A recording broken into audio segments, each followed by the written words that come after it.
Versus Sam, and I'm flying a new list, some rebels that I've been toying around with. I've got Chewie with Push the Limit, Kyle Katarn, Kanan Jarrus, engine upgrade and title, Ezra Bridger in the attack shuttle with PTL, Jan Ors and targeting computer, and a Tala squadron pilot with concussion missiles and guidance chips. And Sam is running a list I'm sure everyone is familiar with by now. 3 contract scouts, 2 with Agromech, extra munitions, guidance chips, plasma torpedoes, and the Deadeye elite talent, and then 1 with Deadeye, Agromech, guidance chips, extra munitions, and Proton torpedoes for the 100-point. Certainly a very popular build right now on the meta. I saw a lot of it at the Hoth Open a couple weeks ago. And it took Hoth Open, so... Yeah. It's a really solid list. I'm struggling myself to try to find something to beat it. This is one of the best lists I could come up with to try it against. Well, it has a very consistent damage output, along with very high hull value ships with a fantastic dial. It's not a surprise that they're really good. Jumpmasters is one of my favorite ships from the new wave. Absolutely love it. I'm really liking the new crew, especially Kanan Jarrus. I really like him on Chewie. I've seen him taking the place of Kyle on the on Super Dash with the heavy laser cannon. Kanan just does work. It's really nice opening up the dials for both of those ships. I think it's fantastic, and especially when you can combine Kanan and Kyle onto a single ship, that's pretty special. Yep. Being able to completely open up a dial in some cases. I think the YT 1300 only has 1 red maneuver, which is its 4K. Yeah. So, for all intents and purposes, as far as stress is concerned, every single maneuver Chewie is going to do will result in the clearance of a stress and the gaining of a focus token for no action cost, which is just gigantic. Absolutely amazing. Opens up Push the Limit for an evade with the title. I think that's just straight value on that ship. It's something I really wanted to take advantage with this list, and taking Ezra just seemed like a natural to go along with Kanan also, because there's always going to, especially Chewie with an engine upgrade, there's going to be a lot of times where nobody's going to be shooting at Chewie anyway, so why not have somebody else take advantage of Kanan, and that's where Ezra really comes in. And Ezra is a tremendously defensive-oriented pilot. He has basically a super Luke ability. As long as he's stressed, he can turn both of his defense dice, his nominal defense dice, focus results into evade results. That's huge. With your Jan Ors build, he can further double evade, so you can get very easily, very simply, 4 evades from a single attack, and yeah, it doesn't cost you anything. I think that's pretty powerful. Yeah, I thought it would be a strong counter to these contract scouts. With all their munitions, the contract scouts are almost guaranteed to get 4 hits in, and super powerful. Having this build on Ezra, if they do decide to waste their munitions on Ezra, it's going to take at least 2 in 1 round just to at least do some damage. And on a small ship with only 4 health, that's pretty big. Any munition that's not being shot at Chewie is just straight value for my list, I think. Well, I think that's the deception power of Ezra, is you look at his ship and you see only 4 health, but it's going to take a lot of dice. Like, it will take more dice to put down Ezra if he's rolling average than it will to take out a B-Wing, which is pretty significant. Yeah. From an 8-hull ship to half of that. And yeah, I mean, B-Wings have more shields than Ezra has hit points. Pretty significant defensive ability. He is not going anywhere very quickly. I think that's a pretty awesome ability for any ship, and I think that if Rebels have shown anything, it's that survivability is one of the best abilities you can focus on in any list you take. Mm-hmm. I mean, how annoying is survivable Poe, right? Yeah. Because he can regen those shields. And because he can survive a lot of hate because of his ability. And Ezra just not taking damage. Still a 3 attack die ship. And if I go across... With a good dial. Yeah, it's a solid dial. And if I come across somebody who's just going to gun for Chewie right away, I still have a 3 attack die ship, and that's why I wanted to take the targeting computer on her, because right now the attack shuttle's the only rebel ship that can't natively target lock. Well, and I think that's probably pretty deliberate, because it would... Yeah. I mean, it's not overpowered with targeting computer, but it's a lot better. Yeah. I mean, especially if you're going to focus on defense wholly, like with Janors and your Ezra build, I think he can utilize that target lock. You need that little bit of offensive output boost there. I really like the Tala Squadron pilot with the concussion missiles and guidance ships. I mean, concussion missiles is 4 attack dice, range 2 to 3. You spend your target lock to shoot it, but you can flip one of your blank results to a hit result with it, and with guidance chips. You're looking at a pretty high chance of 3 hits. You're looking at a high probability of 4 hits. It's why, I mean, similar reasoning is what makes these 3 contract scouts so dangerous with their plasma torpedoes. Mm-hmm. Honestly, the plasma torpedo's other ability of taking out a shield on top of what it does is almost, inconsequential to why people take it. They take it because it costs 3 points. They would totally take it if it didn't have that ability still cost 3 points. You're still throwing 4 dice at range, and you have a really, really high chance of making that 4 hits. Like I think it's in the 90s. Yeah, because you get the initial roll. You've spent your focus. You get a re-roll. You get a target lock automatically because of the Agromech. So you now have, that's averaging 2 hits. You now have 2 dice of not that symbol. You re-roll those, average 1 more hit. Then your guidance just turns that other result into a hit. I mean, you're really likely to roll 4. Yeah.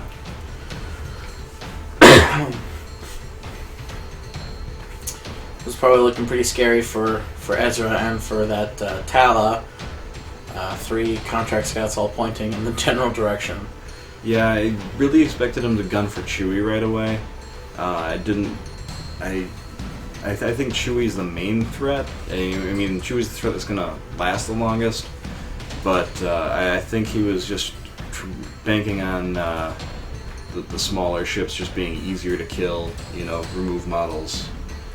Well, I think focus them down right away. The interesting thing is, I think a lot of things that experienced players like Sam and others who take up the contract scout list, I think they sometimes forget a little bit the differences between contract scouts and other lists, because the standard strategy against a fat ship list is to go against the other things and then kill the fat ship. Mm-hmm. And I think in this case, because you're dealing with an ordnance-based list, you do have to kill Chewie first. You gotta go for Chewie because that's where all that firepower is. 2 dice against a Tala Squadron will kill it a lot faster than 2 dice against Chewie. Yeah. And you've got to think about the late game too. I think having any number of those contract scouts left against the Z95 and Ezra is a lot better than having any number of them against a single Chewie. Well, yeah, and I think as we're going to see, having that... The problem when fighting Chewie, survivable Chewie lists, is you need to overwhelm that defense. You need to overcome the sheer number of tokens that a Chewie can put out, and the only really way to do that is to have a high attack value, which, with the contract scouts, is only possible while they have the munitions. Mm-hmm. It's the exact reason why I took engine upgrade on Chewie, just for the simple fact, like, I'd rather get into range 1 and just negate an extra die. Make him think really hard. Well, you can shoot Chewie range 1 with 3 attack dice, or you can shoot at somebody else and throw munition. You might be able to kill a Tala right away, or might be able to do some damage on an Ezra. Yeah, I mean, best thing to do when fighting an enemy is make choices. The more choices he has, the more opportunities to make a mistake. Yep. Looks like Ezra taking a plasma torpedo and going down. Still, that's what, 6 shots Ezra faced? Oh yeah. 4 hits apiece. I mean, that's a fairly significant amount of firepower that Ezra has survived. That's 12 damage, which is... And Ezra's just there for extra hull points on Chewie. I mean, that's literally all he's there for in this list, is just to take those hits, just so Chewie doesn't have to. I definitely think he's probably the strongest of the shuttles. I think the other shuttles are fantastic, but yeah, I really want to try defensive ability. Sabine, but Sabine bounces around the board like nobody's business.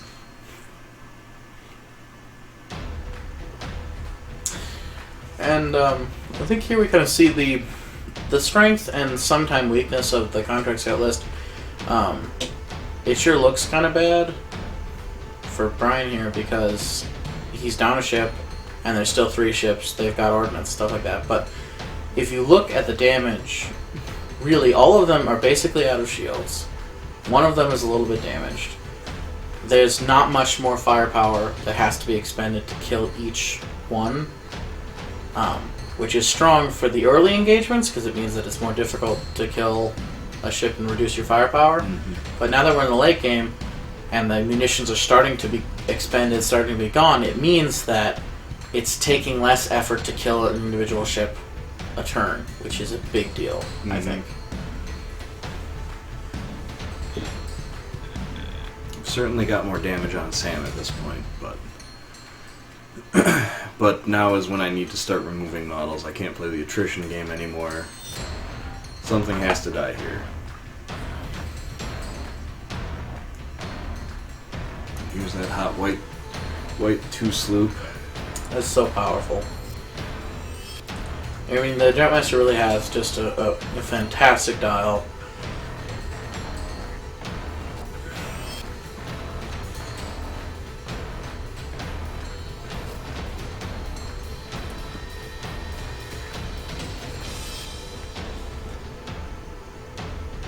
Going for the bump here. Yep, barrel in, go for a bump. That's how you deal with Chewie. But Take unfortunately, away his tokens. a bump here also, kind of a missed opportunity here for Sam. I think he would have really liked to be able to pour some plasma torpedoes into Chewie. Or this Tala. Even just having dice modifications would be nice, but... Yep. Tala with the target lock. Just accepting his fate, trying to remove a ship for Chewie. It's the nice thing about lone Z95s is if they do anything, then they did their job. It's the great thing about throwaway ships, and ordnance has become such a powerful tool now that really I think Tala, the base Z95, has really catapulted beyond the TIE Fighter for sort of spare point. Yeah. Soak. Yeah. It is obviously more expensive with that missile, but so much more useful. In the same scenario, that a TIE Fighter would be unable to do what that Tala just did. Yeah.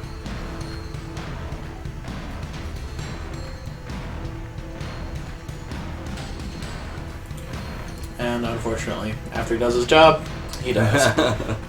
Soak it up.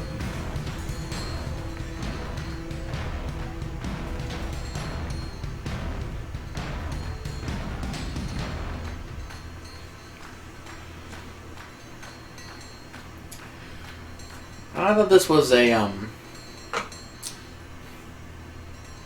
interesting moment in the game because I think you had a tough decision to make as to where he was going to go, what he was going to do, and I think kind of seems like a bad mistake right here. Now you're in the front arcs of both of them. They have dice mods. This is a pretty scary moment. But then, with the ability to do that boost, right?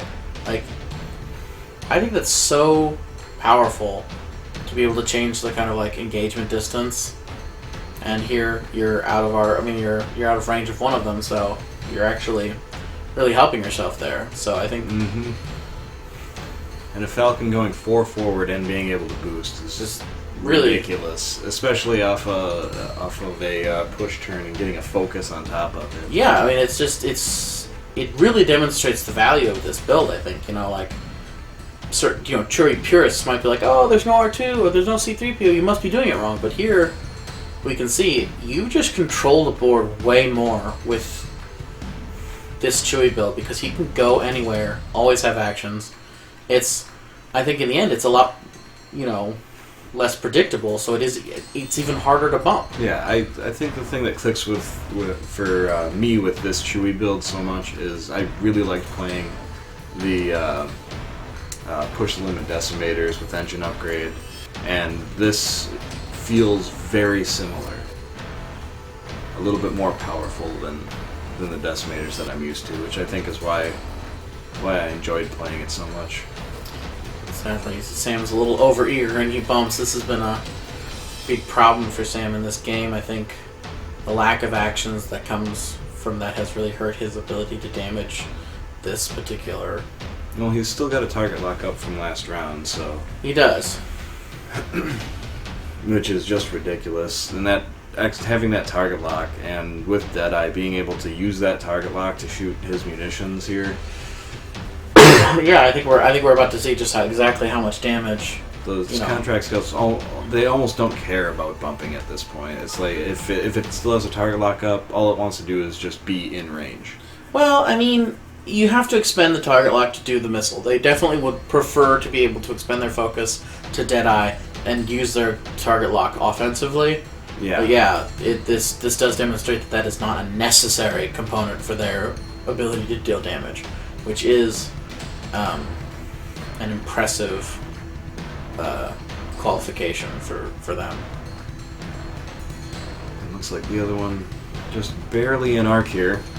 Which is good for Sam, bad for you. That's a sad Chewie. Chewie went from full health and 1 shield and took 1 plasma torpedo. He's got, 2 damage on him from that one.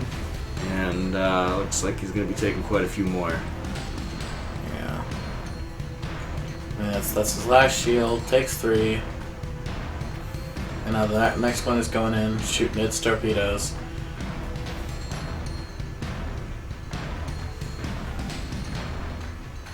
Three more. Taking 2. Chewie's now down to, 3 health? Yeah. Go Go from 9 to 3. Well, Sam's out of munitions now. But at the same time still has 2 mostly healthy contract scouts. Yeah, large base turret chips. With lots of dice modification available. Remember, you can always still use that R4 Agromech focus tool even on the primary weapon attacks, which does make those primary weapon. That does mean that 2 damage, the 2 dice attack does a lot more damage than you might normally think. Now, even as damaged as Sam's ships are right here, I think the best play for Sam in this situation is try to get one or both of them into range 1, get that extra attack dice, and he just has to kind of bank on his 2 defense dice.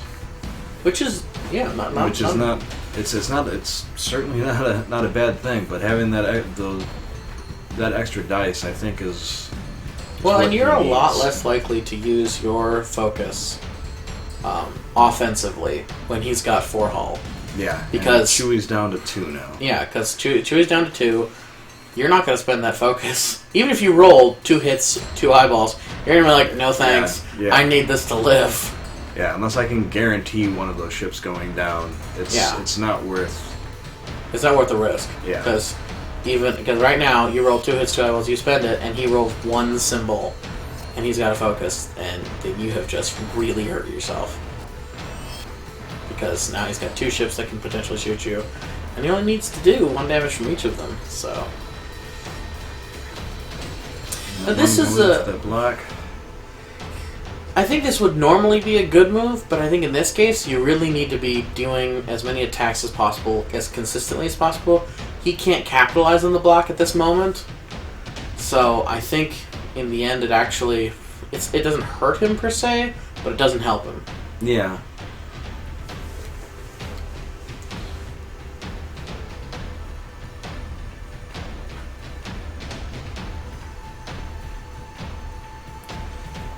But if he can keep Chewie locked down in that corner and just keep bumping, I mean, that's going to be... Here I think is a moment when something might be able to happen. If he's in range, then there might be an opportunity to...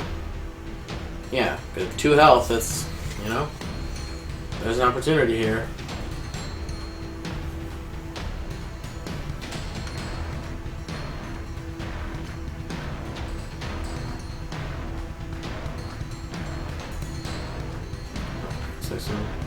Unfortunately, doesn't get anything through. Yeah. Another 1 turn. Sam's electing to focus. And I talked to Sam about this too. Sam was expecting me to do a faster maneuver, which is why he didn't barrel roll there. But then I ended up going with the 1 turn instead. That could have been significant. Yeah, a bump right there would have been... Well, and as we see here, this attack does quite a bit of damage and removes a ship. It's 1v1 now. The more wounded one. Certainly, yeah, but I mean, but that was the one that could potentially throw another block on Chewie.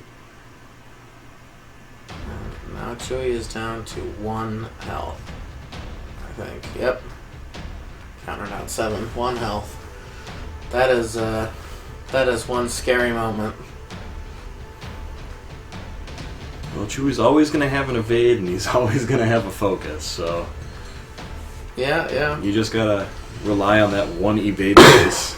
Certainly would be nice to have 3PO here, but I don't think I'd train out Kanaan Jarrus for a 3PO on this build at all. No, I think this has really demonstrated the survivability and versatility of this list, of this build, as opposed to the more traditional Chewie.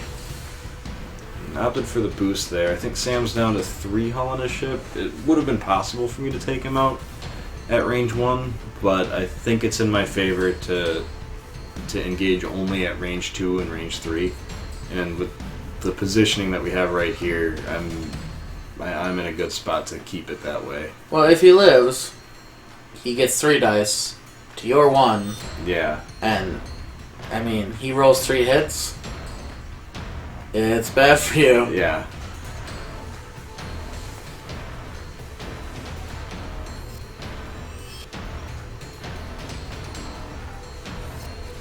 Yeah, and I think in this situation where you have 1 health, you need to control very much. You need to control when the engagement is going to happen and how. Yeah, and I have the extra actions that I can afford to boost to get to range 3 if I need to. Yeah, no, I think that's the best thing about this list is that it really, you get all of the actions that you really want to, and you really don't pay anything for it. You're not predictable, and you're not hampered in offense or defense. Mm-hmm. A lot of builds will do that. A lot of builds will sacrifice their defensive capability for offense, or their maneuverability for the ability to do lots of actions. But here, at least, you just go where you want to. Mm-hmm. Sam really trying to close the gap, getting to range 1. I think he realized it too, that his best chance is to get into range 1 and just rely on his evade dice. Well, if he can do it early enough, he's got the hull to soak 1 attack from you. If you can rely on average dice, and you can't soak, basically, you can't soak anything, literally. Yep, and there I rolled a crit and 2 focus, and I opted to spend the target lock. Ended up rolling 2 more crits. So we've got all of his damage cards are face up and console fire.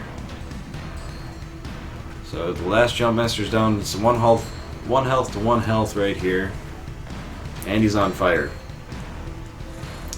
Certainly doesn't look good for Sam at this point. Yeah, went from certain victory to certain defeat pretty quickly. And we still got that console fire. Nope. And a range 1 Chewie getting 3 in. Well, thanks for watching, guys. Be sure to leave a comment below with what you think of the lists, or to leave a suggestion for what we should try next time, and don't forget to subscribe. We'll see you next time.